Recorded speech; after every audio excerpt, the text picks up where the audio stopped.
everyone, my name is Halina and that's new to booktube tag by Between Chapters. First question is, where are you joining us from? I'm from Ukraine. How old are you? 22.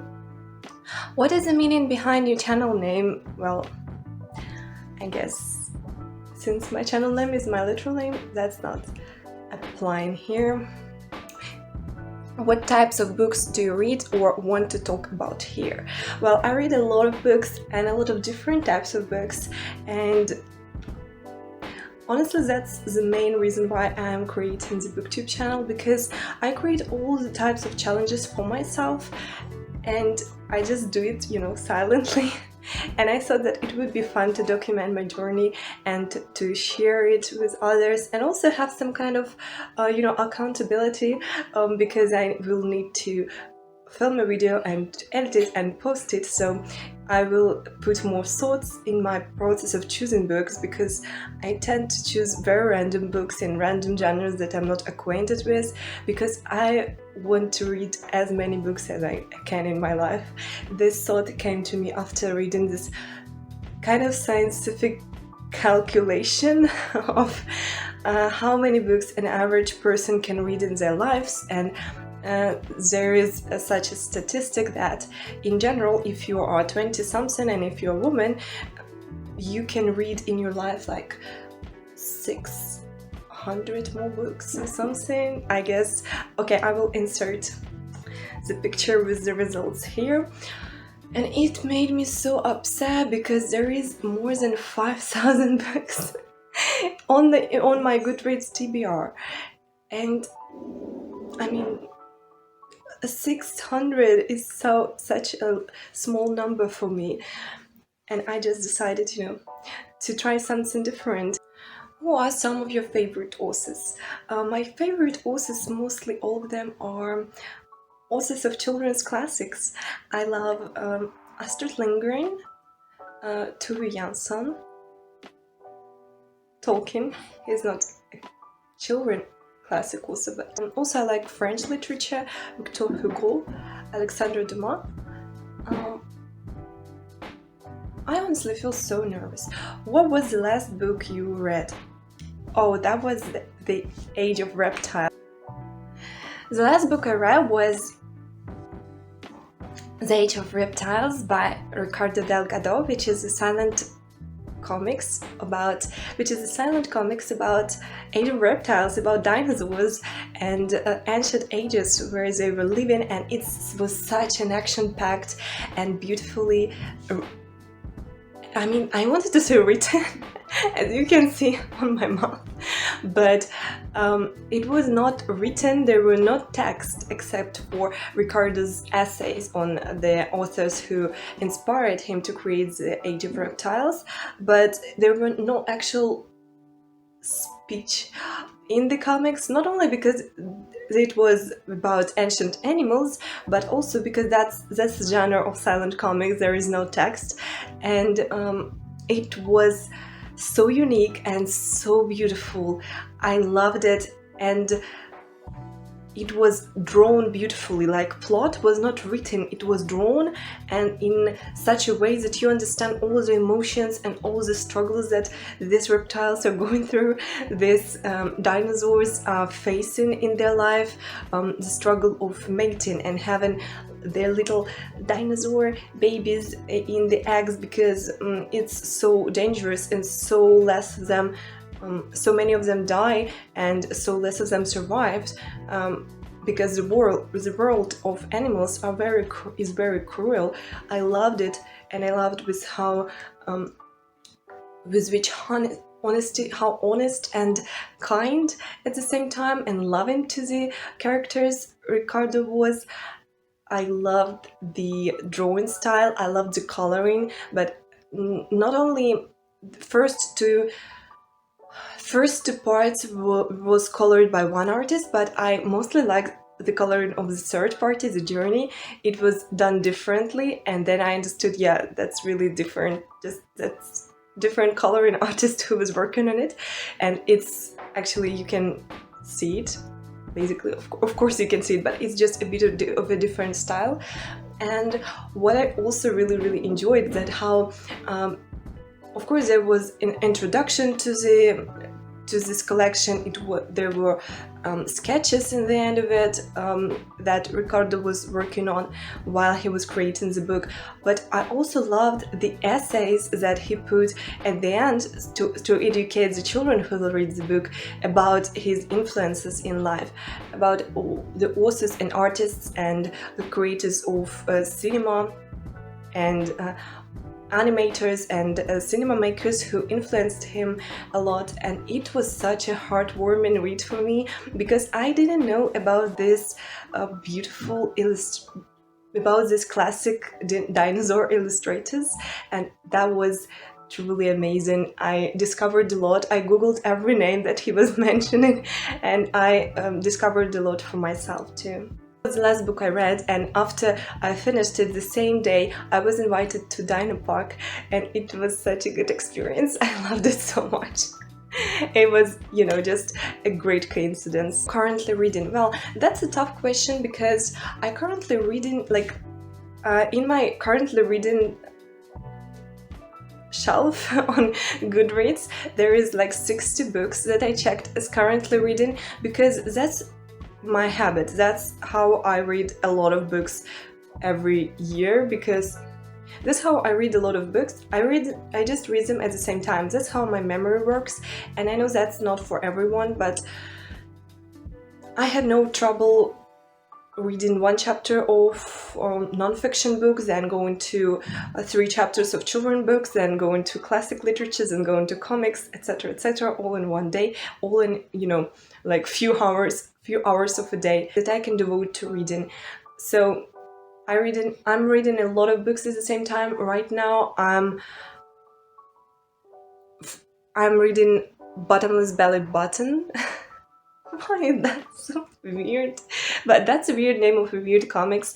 I will just say a few of books that I'm reading right now, okay? And I will name mainly comics, because that's why actually I came this year to booktube right now, because this year I challenged myself to read 365 books, like comics books, because I was new to this genre and I started to be interested in it last year.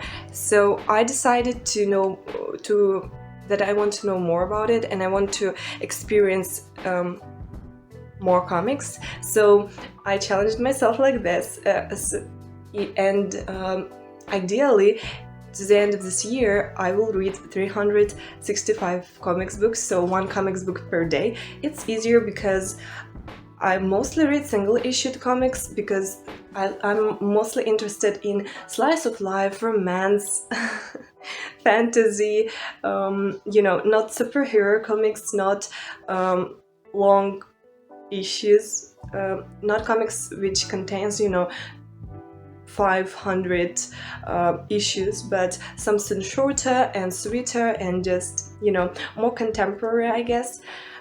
So that's what I'm focusing on right now, and I really enjoyed it. That's why I'm joining now, because I wanted to share my journey on it. It's such an enjoyable reading process for me this year, because that's the genre I knew nothing about, and I was just fascinated to open some gems for myself.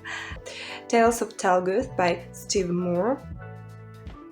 Also the fourth chapter, the fourth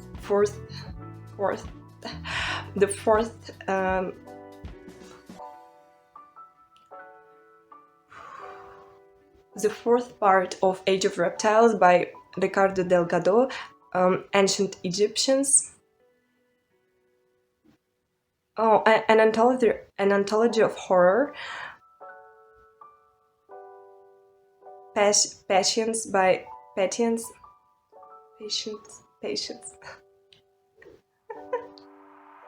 I will just put it here, by Daniel Klaus. The Secret Loves of Geek Girls by Hope Nicholson. Tomboy by Liz Prince. And a lot of other things. Well, 60 books, I guess. That's a lot. 60 something actually. But that's you know, I'm not reading them simultaneously, like at the same time, literally at the same time, but it's just easier to my brain, for my brain to jump from one topic to another, and I remember all the events and all the characters and all the plot details, so that's just how I go.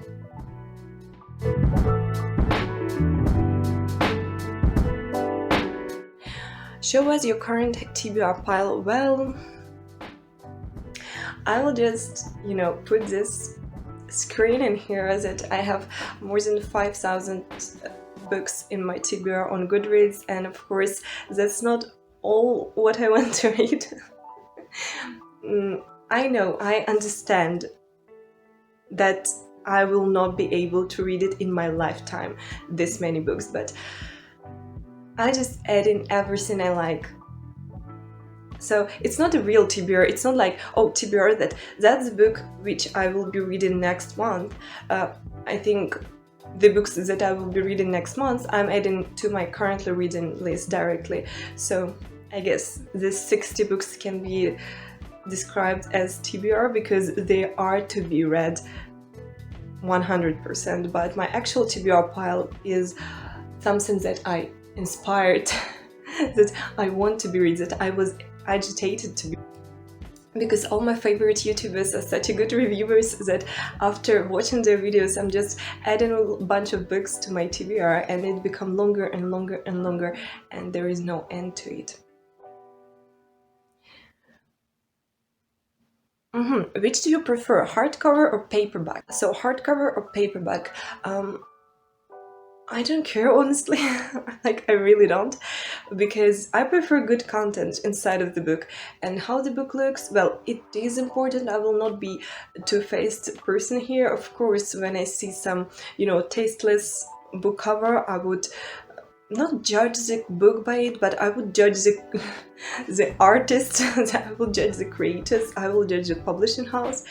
And of course, when the book has a good cover, it is attractive for the reader, but at the same time it's much more important for me what is inside of the book. So the format of it, well, I cannot choose. I really can't. I know that some paperbacks can be really beautiful as well as hardcovers. There is no answer to this from me, sorry. Ebooks or physical books? Well, actually physical books, I really like to hold the book in my hands, but since I'm reading mostly ebooks now, and last year I guess I read mostly ebooks, then, you know, my dream library contains a lot of paperbacks and hardcovers and physical books that are smelling good and that I can annotate and love and just, you know, give to my children to read. But my real life contains a lot of ebooks that I'm reading every day, and they bring me a lot of pleasure and satisfaction from a good writing and art inside of them. So also, I guess the content is most important for me, even though it sounds so boring and lame, but that's true. But honestly, if I would have a chance to make my book collection right now, it will be a lot of physical books, a lot of books I love in physical format. Owning or borrowing books? Again, these questions calling me out. Well, I do not own much books because I'm renting my apartment right now, so I have no place to curate a good collection that I would love and enjoy and come to the shelves every day and touch it. Well, I guess I'm just vocalizing my dreams right now. So I am standing all for owning the books, but right now I'm borrowing them. I guess last few years I mostly read borrowed books or books that I was presented with, but mostly borrowed. I use library on a regular basis. And I use my friends also on a regular basis. You know, they sending me books, borrowing me books. Thank you guys, really. The number of books I read and why I'm reading them, majority of them, quite fast, because I need to give the book back, you know. That's why I have some deadline almost with every book. And that's also enjoyable, because if someone borrowing you the book, that means probably in majority of the cases they also read it and you can discuss it with them. I loved it so much. And the next question is, what book or series got you into reading? Honestly, I don't remember, because I read a lot since I was a kid, and I wouldn't change the question. I would say, what book was the first that you noticed that you read, like this? Because I read a lot as a kid, but the first book that I put in my reading journal, the first number in my the first book that I added in my reading journal when I was, I guess, 8 or 9, was 𝓫𝓸𝓸𝓸𝓵𝓫𝓿. I don't remember how it will be in English, but it was a children's fairy tale translated to Russian. So I read it in Russian, but it was originally written in another language. I will put the English name here. And it was such an enjoyable read, and after that I started my reading journal, you know, as a kid. So let's stop by this, because that's the first book I read, and started my analyzing of my reading process and noting my reading process from this book. Well, I was searching for some information on one particular book I read, and I stumbled upon Russian-speaking booktube. I was binge watching through a lot of channels, and then I had an idea. Oh my god, I know English a bit, as you can see, a bit.